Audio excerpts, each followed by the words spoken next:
Welcome to the Business Extra podcast. I'm Mustafa Al-Rawi, Assistant Editor-in-Chief with The National. With me is co-host and The National's feature editor, Kelsey Warner. Hi, Kelsey. Hey, Mustafa. It's good to be here. It's good to be here as well. And, both dressed like sailors today. Off we go. Excellent. With a kind of maritime feel, although the conversation today has nothing to do with naval themes.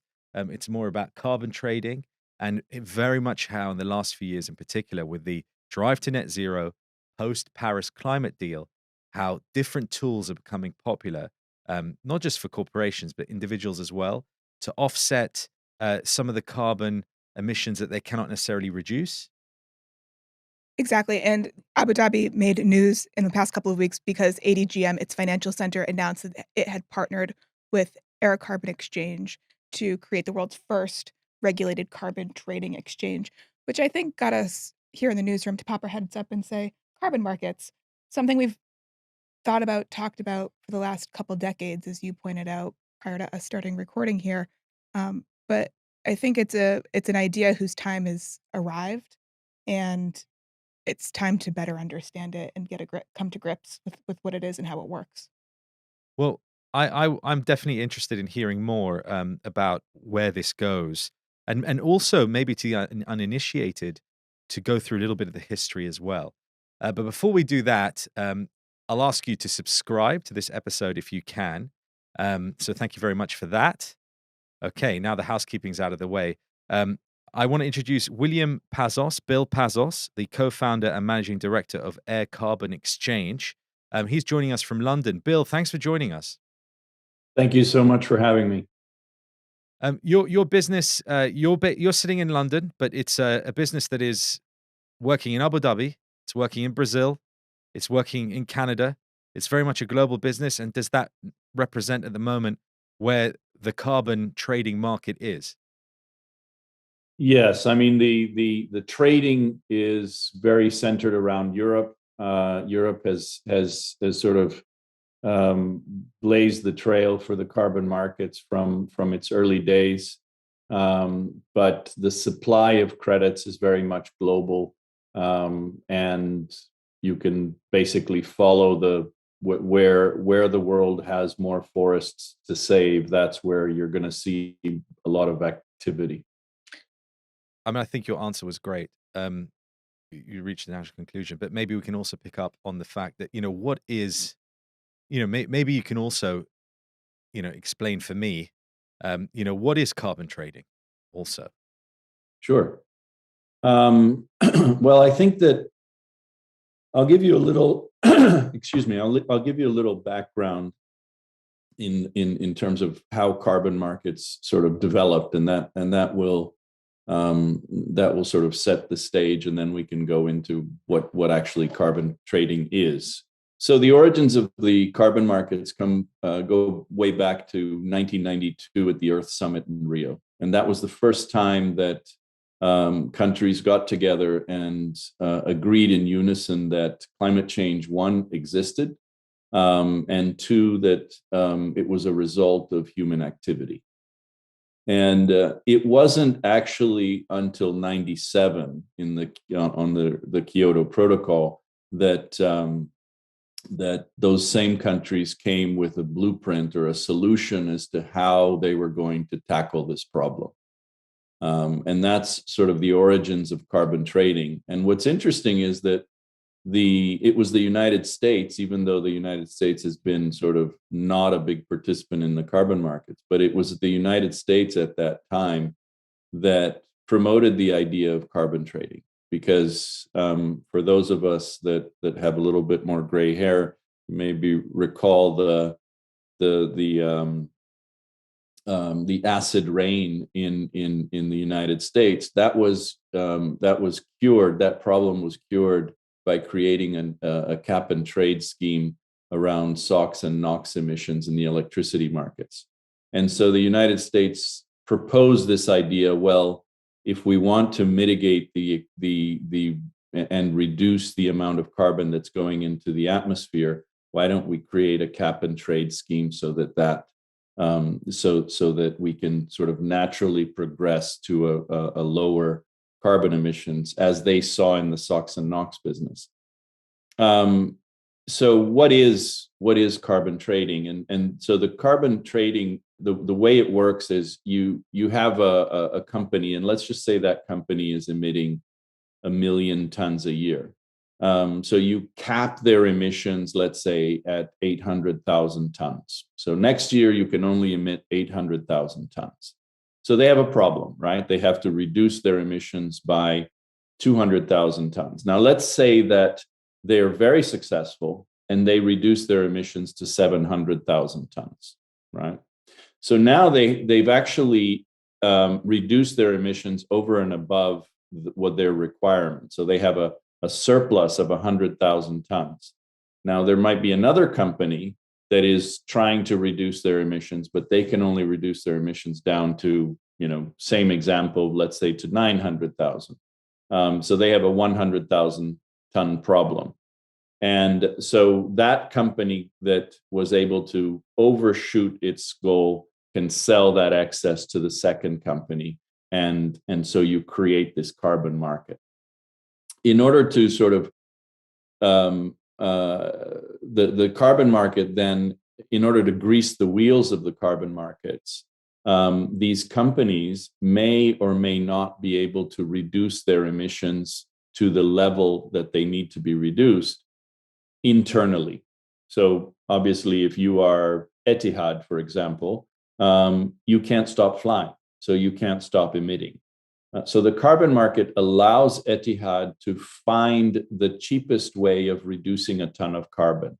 So it may be that they find a forest in Africa that's being threatened with deforestation, and they use their money to protect that forest. That forest, then the way it works is you quantify how much carbon is in that forest. You figure out what the deforestation rate of the forest would be, right? So if we don't do anything, how quickly would this forest disappear? And then so let's say there's 1 million tons of carbon in the trees and branches, et cetera, and it's going to disappear in 10 years. Well, that means that every year it's left standing, you've saved the world from an additional 100,000 tons of carbon.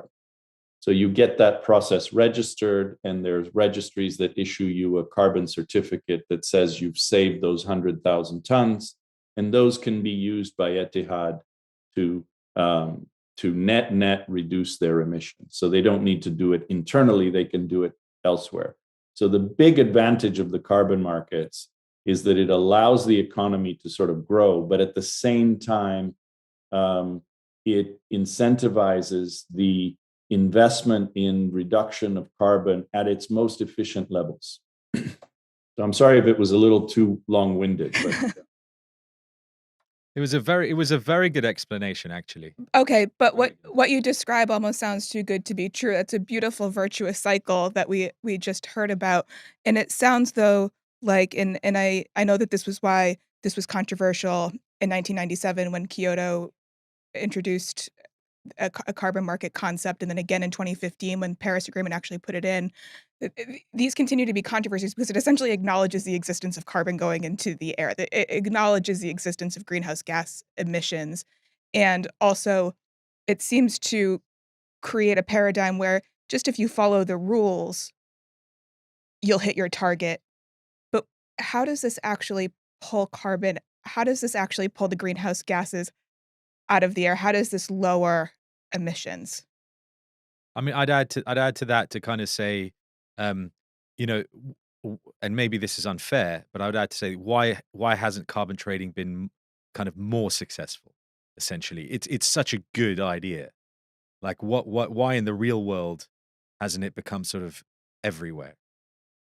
Well, it's had a cycle, right? So the first Kyoto phase was followed by the European was basic. The big engine behind the first Kyoto phase was the European emission trading scheme, and under the European emission trading scheme, the EU allowed for carbon credits to be utilized to offset part of the liability of these companies that were part of the EU ETS. And so that drove investment into carbon mitigating activities, which generated carbon credits, which were bought by these European companies and given to their to their regulator in payment for the carbon that they were emitting in the EU. But we had this thing, which was the global financial crisis. And the result of the global financial crisis in 2008 was that, for example, a company that was given 100,000 allowances, or in our example, I think we said 800,000, and then they were able to emit up to 800,000. Those companies were operating at 50% capacity, and they reduced their emissions of carbon naturally. And so the market was overflooded with allowances in Europe, and so the price of carbon collapsed. So there's zero demand around the world for carbon. On top of that, politicians at the time basically said, yes, climate change exists. Climate change however, we have bigger problems, right? We have economic problems. We can't look at this problem right now, which, by the way, is an interesting thing, because we've had the equivalent of a global financial crisis in the pandemic, and we've come out the other side in the carbon markets and in climate as well, as more of as a solution to get out of this problem than as something that we can't afford. So it's a very different paradigm from the global financial crisis and today. So I think all this talk in terms of carbon is definitely here to stay, and it's being seen as a solution, not as something we simply can't afford. Do you think that period when it had its peak before the financial crisis, and associated with it at the time, I mean, anecdotally, I did hear of several schemes that went wrong for investors. There was a lot of hype around carbon trading, and so there ended up with investors losing a lot of money from less than ethical players in the market. Do you think that hurt the idea as well? Well, the first thing that because a lot of I've been hearing that a lot, right, in terms of a certain lack of integrity, a lot of problems, and I always sort of scratch the surface and I say, okay, well, give me an example. And there's actually one example that I know of, which was actually a tax fraud that was perpetrated in the EU around the trading of carbon credits. But it's not a direct function of carbon credits. It was simply a tax fraud. Other than that fraud, there aren't any other ones. Because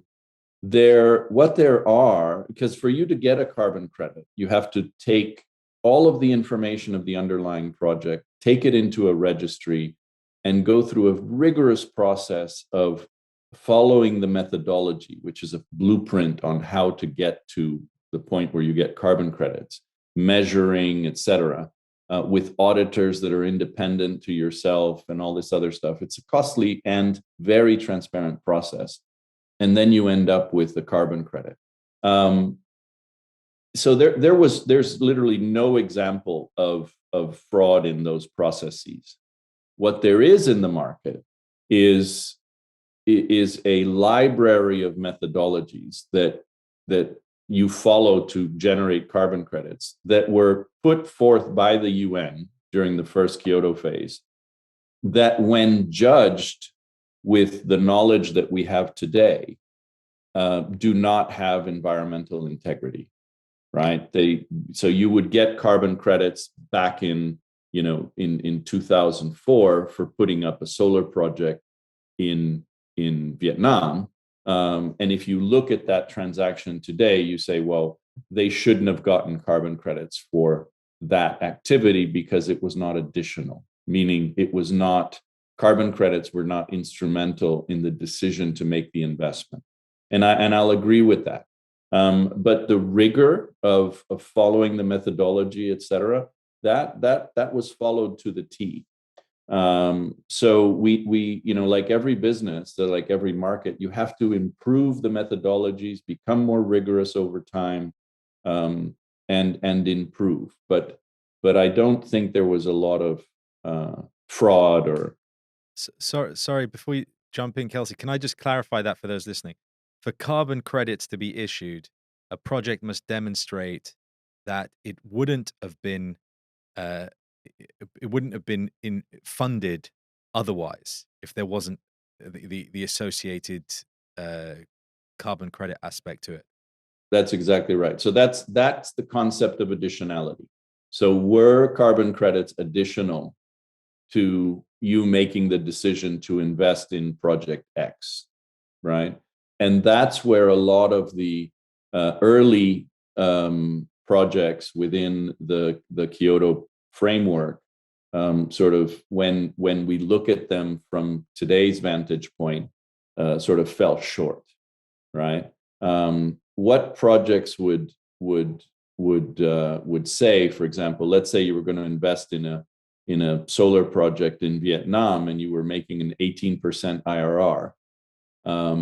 Intuitively, you would say, well, if you're making 18%, the carbon credits, without carbon credits, why on earth would you need carbon credits? What these projects did way back then is they would say, well, you're not really looking, getting 18% in Vietnam is not the same thing as getting Vietnam 18% in the UK. The risks are completely different. There were a lot of project risks. There are a lot of other risks that we needed to mitigate. I want to dig more into the work of what AirCarbon Exchange does, but first I just want to better understand, because you were speaking to this earlier, just how a carbon credit is measured, who's regulating it, who's actually providing the oversight as to how a credit gets generated. Sure. So a carbon credit is generated when you do something over and above business as usual, right? So think of any activity. So let's not use forestry again. Let's maybe use something that's more common in the Middle East, for example. So business as usual would be that a particular oil refinery refines the oil and has a flue gas that emits certain gases while it's doing that. And a lot of these companies actually are capturing a lot of that gas, but not 100% of it, right? So that's business as usual. So a carbon project would be, why don't we go and capture that last 10% of emissions that are going into the atmosphere? That's not an economically interesting thing for business as usual activity, and so it's not done, right? So the first thing that the litmus test is our project going to be better than business as usual? So in our example, it is. So then you go there and you put in some kind of a stopper that where you accumulate all of this gas, and then you use the gas for creating fuel or additives or whatever it is. So you've prevented that molecule from going into the atmosphere. So what you need to do is you need to find a methodology within an approved registry. The largest registry is called Vera. It sits in Washington, D.C., but there are others. There's Gold Standard. There's one in Qatar called the GCC. So there's several registries. You go to the registries, you present your project, they approve your project, you get a project ID, then you do your project, then you send an auditor in to check that you did exactly what you said you were going to do. It's very important that you measure it and measure the reductions according to your promise under your registration, and only then does the registry give you the total number of carbon credits that you have mitigated. At that point, you can sell it to someone that needs to tell the world that they've reduced their emissions. So let's say Etihad buys those carbon credits from the project that was done in the oil refineries, and now they cancel those carbon credits. So no one else can then say it. So by that carbon credit, what it does is Etihad can now say they financed that project, right? Because they bought those carbon credits. So that's the cycle. So I want to bring in the work of the exchange now, because it sounds like this is about where an exchange like yours would come in. So AirCarbon Exchange, you securitize carbon credits into fungible and tradable securities with transparent pricing and real-time trading. So take a big step back and actually tell us what that means. What does that look like? Well, our innovation is basically a very simple innovation. We looked at traditional commodities, and we realized that the carbon markets were trading incredibly inefficiently. So in our example of the flue gas recovery, the seller of the credits traditionally would be doing an over-the-counter transaction. They would be flooded with brokers that would be taking 20, 30, 40% of the carbon credits and big bites of the apple, if you will, to find buyers. So there was this ecosystem of brokers that were taking anywhere from 20 to 40 to even 50% of the economic value of the transaction, because carbon credits were trading like paintings, right? So every time someone had to sell a carbon credit to someone else, they would have to tell them the whole story of the underlying project. If you look at traditional commodities, the way they operate, soybeans is my go-to example. The soybeans sit in a warehouse, and what trades on the exchange are digital receipts. So what we created was that same concept, but for the carbon markets. So instead of having a physical warehouse, we create a trust. We define the kind of carbon credits that can be in that trust. So let's say we create a trust that only accepts carbon credits from forestry projects, right? So if you have a carbon credit that's eligible under forestry, you put it into the trust, and we give you a digital receipt on the exchange. Now there's a tradable instrument on the exchange. No one needs to ask questions about the underlying project because they know it fits the definition of that receipt. So now thousands of projects can trade very quickly, very efficiently, low cost, transparent pricing. And that's what we brought to the market, right? That was our innovation. So I want to ask, if I, want to offset my family trip this summer because I can't avoid taking a plane, or I bought some Bitcoin and I'm feeling bad about the energy intensity of the mining of the Bitcoin that I bought. Can I buy credits on the exchange as an individual, or is this something only for corporations to use, like VW or Audi? Yeah, we're very institutional focused. We do have some individuals on the platform, but they must be accredited investors. And so I believe that's a threshold of at least $2 million in liquid assets. So we don't focus on anything retail. So it's still, would you say that this is still the domain of both the sophisticated and the institutional investor at the moment? Actually, that's what I think is it's actually not, it's not even that, right? So there's literally trillions of dollars in the hedge fund industry that's sitting on the sidelines, and they know that we should be going long carbon because we're moving into a carbon constrained world. But when they before we showed up, they would do the research, and they would see that if they were to invest in this asset class, they would have to buy carbon from a forest X. And is that a good deal? Is there a good price signal? Could they do a mark to market? So all of those things that fund managers and asset managers look for before they invest in a project or in a sector it was simply not there. So that's what we've created, right? So we're looking to unlock those institutional investors, which is, frankly, our biggest contribution to climate change. If we're able to unlock that capital, it's going to flood the market. Price of carbon is going to go up. And if the price of carbon goes up, more investment will be done in carbon mitigating activities. So that's our sort of, I like to think of that as our contribution. So I understand that there is that carbon credits help sort of fund um, activities, whether you use the example of the forestry or otherwise, to help offset the global emissions that are out there.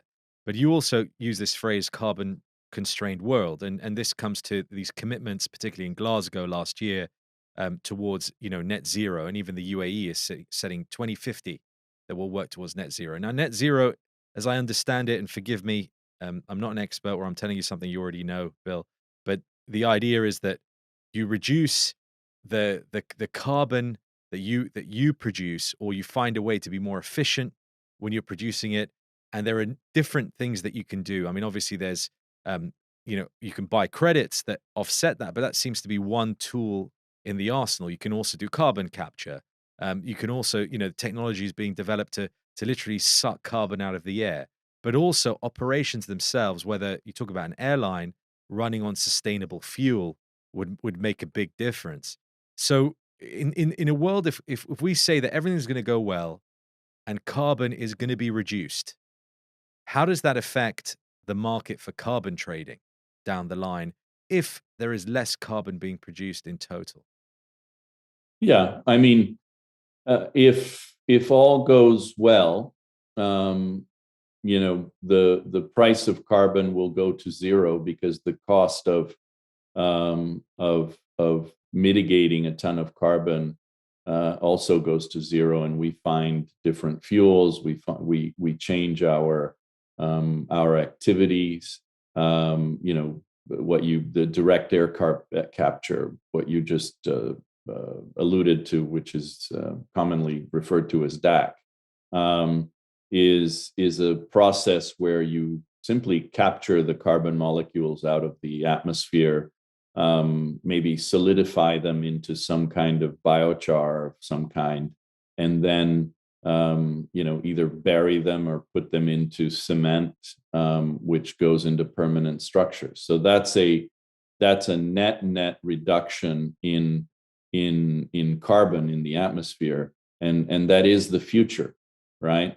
But today, for you to do a DAC project, you're talking, you need to sell carbon at least $1,000 a ton for it to begin to be of any economic benefit, right? So that technology will get to a point where we can do it in scale and inexpensively, but the reality of the matter is that we're not there today. This may sound a little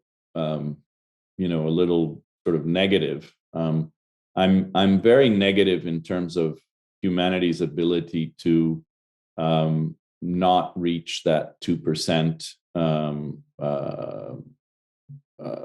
temperature increase that's bandied about. I'm very negative in the short term, but I'm very positive in the long term in terms of humanity's capability to win the battle against climate change. But I think in the medium term, we will blow right through that 2% very quickly. Sorry, 2 degree, right? Yes, 2 degree. We're going to blow through that very quickly. I believe we're going to be faced with some, and we're already seeing that we're going to be faced with, some, with climate refugees and flooding and economic issues as a result of climate change. And then, Mother Nature will coax us into acting more responsibly, and we'll turn that corner. But I think we are going to get much closer to the edge before we break the cycle. And so, carbon trading, I hope one day will disappear. but it is essential in the short and medium term.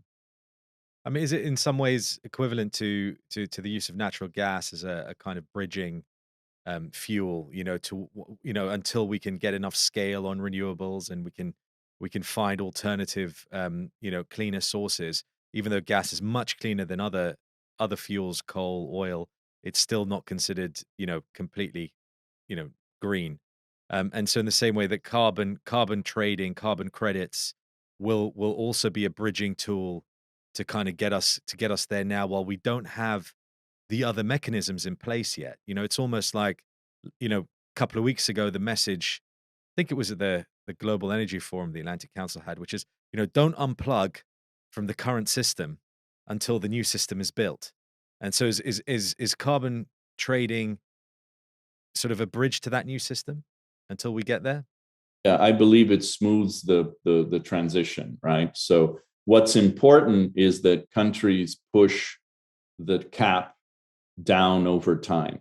If they keep the cap in one place and they just allow business as usual, then there's not a lot of incentive for money to go towards climate mitigating activities. So countries need to tighten the screws in order to do that. So that's very important, and you're seeing carbon taxes popping up in different jurisdictions around the world. So that's very much happening. Mustafa asked a sort of long-term, long-range future question, but I want to end on a shorter-term future question, which is the International Institute of International Finance has put the potential carbon credit market at worth $50 billion by 2030, which seems, you think that like Apple is worth $3 trillion, seems low. What do you think? Seems like a small potential, actually. I think that's a very small number. We're looking. McKinsey's talking about 2 billion tons of carbon being traded. So it's even those numbers really don't make much sense. If you every time a company talks about net zero, and you add all of those countries up, it's current size of the carbon market is 0.2% of that promise, if you will. So it has potential even in the medium term to just explode in terms of the amount of carbon that's necessary for us to transition there. But I think you touched on the DAC is an important thing, and an analogy that I always that I thought of, that I wanted to sort of leave you with is this idea of a bathtub that's being filled with water, right? It's very important that you reduce the trickle of water in order to not have it overflow very quickly. But even if you reduce the trickle, it's still going to overflow. So what's really important is the DAC that you alluded to earlier. We need to figure out a way to take the carbon that's in the atmosphere out. Not only reduce how quickly we're increasing it, but actually take some out and ensure that it doesn't overflow. All of that is being addressed by the carbon markets in the form of price signals. So if you're able to do a DAC project, there are people out there that are willing to pay you $400 a ton. If you do a forestry project, which is more common, less costly, it's trading at $10 to $12 a ton. So there's the market forces are pushing you to make investments into this more important activity. So if you back, climate change, but at the same time you want to also underestimate humanity's ability to help itself, then perhaps the carbon market is the place to explore. Bill Pazos, co-founder and managing director of AirCarbon Exchange, thanks so much for being with us, for talking to us, and for educating us today. Thank you. It's my pleasure. Thank you. Well, that's it for today. Kelsey Warner, thank you so much. Thank you. All that remains to thank our production team, Gali Burrows, Mahmoud Rida, Aisha Khan, and you all for listening. Do join us again next time.